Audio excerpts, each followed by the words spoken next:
We are back. Al DeMarco here along with Steve Budin heading into the home stretch. 2 more games to run down. First up, Indianapolis at home against the red-hot Houston Texans. Last week here on the show, I told you the Colts would struggle when hosting the 49ers. I was wrong. I just wanted to give you an opportunity there. Own up to your mistakes. That's right. And that's exactly what happened. Indianapolis lucky to remain undefeated, barely escaping at home with an 18-14 win. Today, they host a red-hot Houston squad. Any feeling on this game today? Well, you know, this has got to be the biggest game in Houston Texan franchise history. They're out to a 5-3 start for the first time, and their confidence is gleaming. Look, Peyton Manning coming off a poor showing last week against the 49ers. Failed to ever get it going in that one and barely got the win. Well, unlike San Fran, the Texans have no problem putting points on the board and putting them on in bunches. As good as Manning's been for the Colts, Texan quarterback Matt Schaub has actually thrown for more yards and for more touchdowns than Manning so far this season. The Colts, not very good at running the ball, and that means one thing and one thing only to me, and Peyton Manning is going to drop bombs on this defense so much they ought to show this game on CNN. And when you look at the fact that they're banged up in their secondary, the Houston Texans are not going to have a problem playing catch-up through the air. What I'm not going to do this time is fall into that same bookmaker's trap I fell into last week, because when regular players do it, it's one thing, but when an ex-bookmaker falls into a bookmaker's trap, that's like getting high on your own supply, and you just can't do it. I'm laying off the sides. I'm going to sit back. I'm going to watch both of these teams go up and down the field. I think this game has got over 48 written all over it. Okay, that's an interesting thing. Right around 48. And, you know, that's interesting because the last 7 meetings have easily gone over that total of 48. And if you go back 8 meetings ago, it fell right on 48. So definitely the tendency has gone to go high in this one. And the odds makers have posted a rather low total because Indianapolis really isn't scoring at will this year, coming off a low-scoring game, and the Colts defense has played much better this year than it has in past years. So, I mean, I can probably see the over here, but I've got to be honest with you, though. I like the Colts in this game, playing at home, and for a couple of reasons, because I'm a believer in this Indianapolis defense. And, you know, Peyton Manning, he's owned the Texans during his career. 33 touchdown passes, 5 interceptions, 33-5 ratio in his career against Houston. And Manning's received outstanding protection this year behind that Indianapolis offensive line. He's been sacked just 5 times, and 3 of them came against San Francisco last week. Texans only 11 sacks an entire season, so I don't see them getting to him.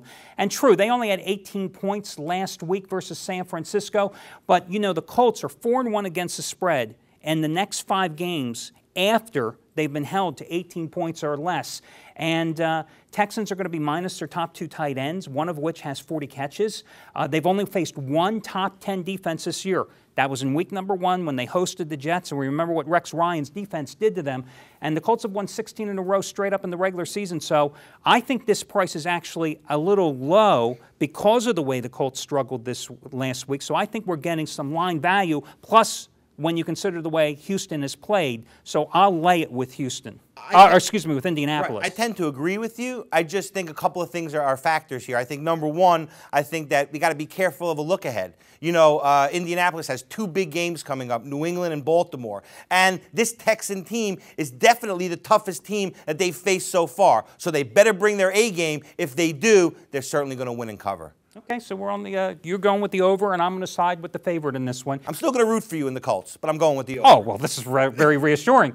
Now our final game, the suddenly slumping Giants, losers of 3 in a row, hosting the Chargers, who have won 2 straight against a pair of AFC West cupcakes, the Chiefs and the Raiders. Again, here the Giants, a very small home favorite. You know, bottom line here is the Giants just haven't played any pass defense during their 3-game skid, allowing opponents to complete 67% of their passes, 269 yards average in that stretch, giving up 8 touchdowns, 1 interception. They haven't generated much of a pass rush in that stretch. And offensively, Eli Manning is really struggling in that 3-game losing streak. He's only completed 50% of his passes, 3 touchdowns, 6 interceptions.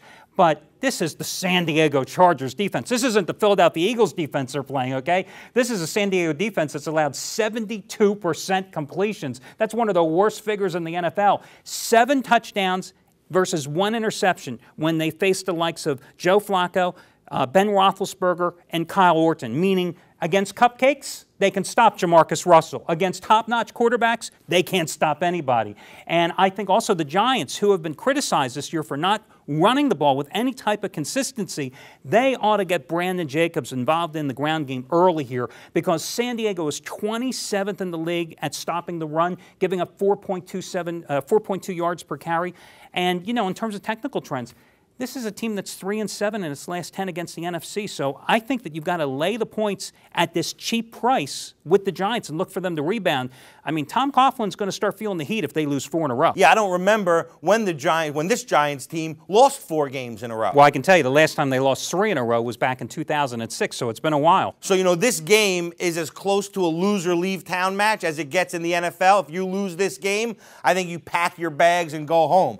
Eli Manning needs a big game here. Geez, you know, I feel like I've been saying that for the last 3 weeks here at this desk. But he really needs a big game here. The good news is this San Diego team is soft as Charmin. That secondary couldn't cover a baby with a blanket, and that's going to be great news for the Giants. Rivers should have an easy time too, but I think that ultimately, as this game wears on, the Giants' toughness and grit and anger and disappointment over the way they've played the last 3 weeks is going to get the best of this San Diego team. I think for the very last time we back Big Blue here, I think they show up and finally come and play the right game. I agree with you 100% there. I think this is a big game for the Giants. I think they win it in a blowout.